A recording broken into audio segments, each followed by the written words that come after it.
pinakamataas pagpuri, pagpapasalamat sa ating pinakamahal na Panginoon.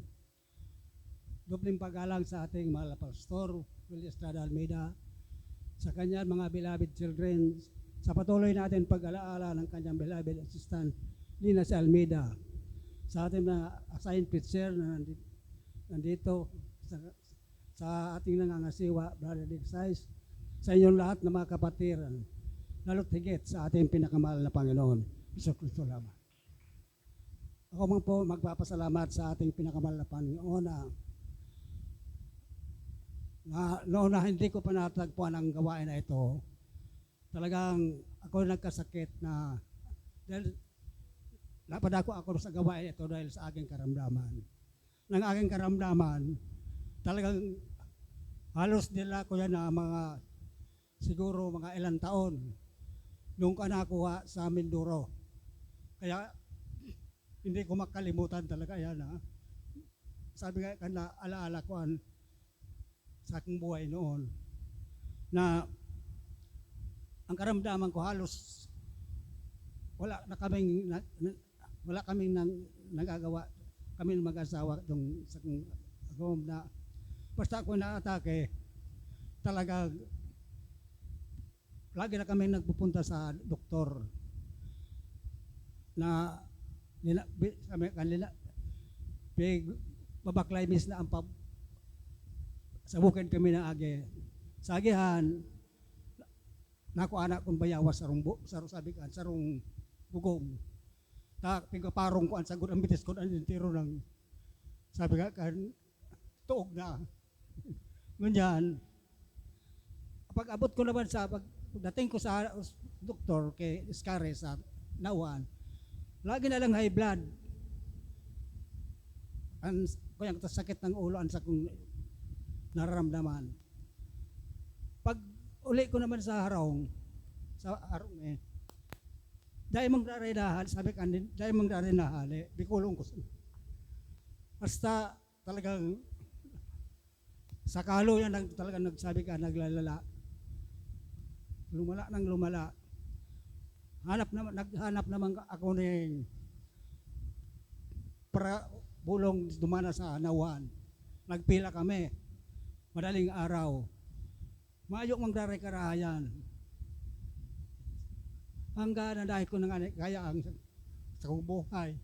Diyaw na sa kumpirmi sa ungkang mangga nakaduyan. Sabi ko, ya ko rin ano na nawan buhay ko niyan. Talagang halos dahil ako nararay. Tapos, ako rin, maatake na naman. Pasiring na naman kabit mga kaiskares. Yung manggiraray, tambak na ang bulong na talagang dahil ko nararay. Ang kuya na, sabi ko nga naisip ko, ako rin,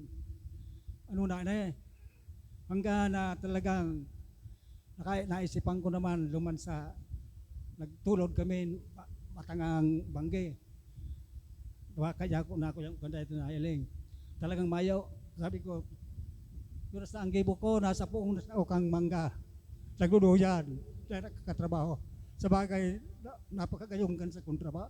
Buhay duman, dahil lamang kami titios, sabi kaan. Ngunyan,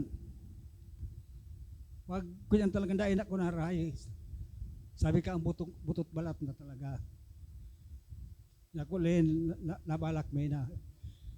Mahuli kita duman sa Bicol. Takon ako man magadaan. Mahiling lamang ko na nanay. Tatakot sinabag sakay sa barko. Talagang dahil ko rin ako kaya. Sa katagrabe kong maray, sabi ka, grabe kong hayop. Reg, manok, paato kung anong hayop, tagrabing maray duman. Grabe kong hayop. Sabi kan, pinabakal man entero, kinampas ko sa Nauan, ay sa Paitan. Tapos, nagpaaram ko man sa kong among na ito kutandaga na tumapos sa kuya na itigin ito sa dar. Ngunyan, dahil ko niya ako talaga kaya len. Malapag abot ko dyan sa panunoy ako makasabi ko, ano do, makauli pa ko niyo pag sakay. Talagang maniwang na talaga kung dahil ko na kaya talaga kaya. Nagsiring naman, narumdaman ko naman pala, nagpahulog na naman ako sa kuyan. Inay, yun na ito ang masakit. Tanag kuya na kung tirong ulod. Ang kada pag si ko ang magkuyang ko ulod na nagluluwas niya sa kuyan. Yung ganun sa langka. Ano kan sa langka na ako ng rulubtek. Ako lapa sa kuyan tulak. Pero ya ko len ano makuyang ko pa ko maka uli pa ko sa Bicol. Yung nga dito pag abot ko igde bulan na Disyembre duman talaga pigabos binayaanan minas mga manukob ng buruhe. So mga hayop naman sa radit na to dai ko na dira. Ako ko na kaya talaga ang buhay ko. Makaabot lamang niya ako sa mong kananay. Ano ako maibakaw da talaga dito sa Parabras ko na siya. Takon ako dahil na niya dahil na ko maulian, naman na talaga ako apagadan. Kaya nag-abot ko Disyembre pag-abot ko de. Ngunyan, dahil ang hanap ko na naman, parabulong na naman. Sa daw ako ang matibay din, may parabulong na dyan, Bisaya. Di naman ako, pinadara naman ko na yung buhay pa ko yung paman. Sabi nga din, pinadara ko ng sugok. Tapos itong kuyan, malinghod. Mayok mong iraray. Maray nga sa hirak ng mahal na Diyos. Kinuyang ko ng manay suling, nahiling. O ano nang yapansong buhay mo. Yun nga na ako amaan duman sa ako yun ni man ay dahil ako maray. Sa India ko di may tanda kalama ka ay ubibag ngayos ko sa tabako.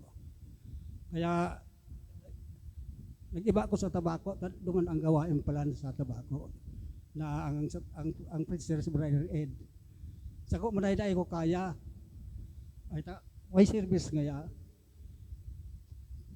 Di pag-abot nga di duman ako muna nga yaw iba ka na ngayon man pag-abot nga di man ganyan sa tabako arong man kang gawain na naabutan ko.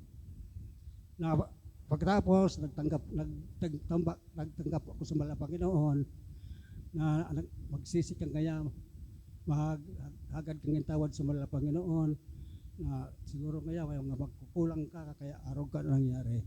Kaya pag magpabautismo kang kaya sabi ni Brother Ed. Sa katabay gabayan pa lang dyan kay may dami. Martes, nagpabautismo ko dyan sa si Brother Abel nga ano bautismo sa kuya dyan sa Kulaw-Kulawan. Ngunyan, pagturog ko pagkabangge, dumay na sa turog ko. Naggalas na kanik ko. Daman samantalan dahil ko nagtuturog. Magayon ang pagturog ko. Ako, mararay pawang pala niya ako.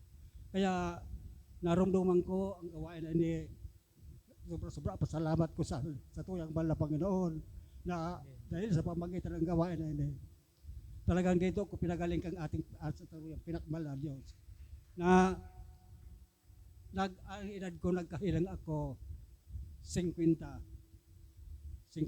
sa kong edad kaya nilugtungan pa ang buhay ko ng mahal na Panginoon. Kaya nagpapasalamat ko sa mahal na Panginoon na totoo talaga ang Diyos igde sa gawain na nagpapagaling, nagbagong buhay. Ako talagang grabe ang bisyo ko. Duman ko anak ko sa kong bisyo dahil duman aldo an inong. Dahil grabe maray kami, grabe kong pulutan, tabay kuryente, kung masirang maray duman. Ay anak ako manggan sobra kong inom. Ilang, kaya nagpapasalamat ko sa tuyang mahal na Panginoon sa pamagitan ng gawain na naabot ko pa ang edad ko na ako talaga nag-76 na. Taglay ko pa ang kalakasan nagmumula sa ating pinakamahal na Panginoon. Kaya yan ay pinapasalamatan ko sa mahal na Panginoon na inalis pa ang sakong bisyo, binago pa ang aking buhay na dati noon talagang walang pagbabago. Na grabe dahil ako wala magulo ang sa kuyang buhay. Kaya sobrang akong pinakapasalamat sa ating pinakamakalalang Panginoon na natagpuan ko ang gawain na ini sa Jesus Miracle Crusade. Tunay ang Diyos, nagbabago ng buhay, nagpapala.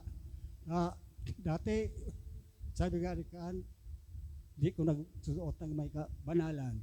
Ngunit ngayon, salamat sa ating pinakamahal na Panginoon na pinisan pa na may kabanalan. Kaya hanggang dito na lamang ang lahat ng kapurihan. Kapasalamatan tayo sa ating pinakamahal na Panginoon naman.